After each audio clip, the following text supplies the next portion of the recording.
Yeah, it's definitely not one thing. It's a lot of things. I was just with a group earlier today before this interview, and we actually talked about psychological safety, and it bubbled up organically because I was witnessing it.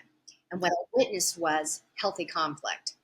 I witnessed pushback. I would tee up a conversation, tee up a question, put them into subgroups. There's about 75 people in the room across the organization, from ownership through executive level into entry level. There was even some interns in the room.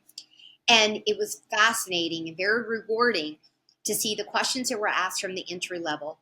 Then the people who had been there for a while, that are part of the business as usual, were answering and giving direction and also pushing back and kicking up to the executive team with, that's a great question. Here's what we've done. Now I'm wondering, because that was asked, well, what about this? So really, it's when you're able to push up and receive healthy conflict, and it's brought in that the healthy conflict is to help us grow and innovate.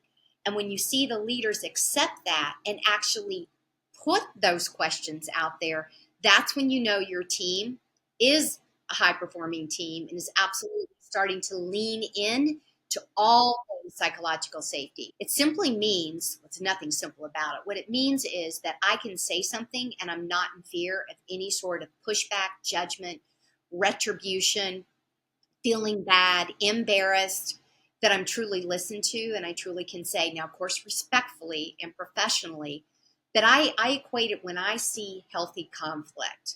When people say, I hear you, but I've got a different perspective, and I give you some feedback. And the person says, yes, by all means. And then they grab that feedback and they pat you on the back with, thank you. I didn't think about that. They may say I don't agree with it, but they accept it, and they're not rash about how they accept it. That's all the goodness inside of psychological safety. And when I've seen it live, and some things that leaders need to do to make sure that they're bubbling that up, is that if people aren't talking, you need to ask more questions, and then you just need to listen, sharpen your pencil. And yeah, it's a learned skill, so we do have to teach it. Often we assume that we're creating an open door policy. We assume it's like, well, first of all, clarify what that means.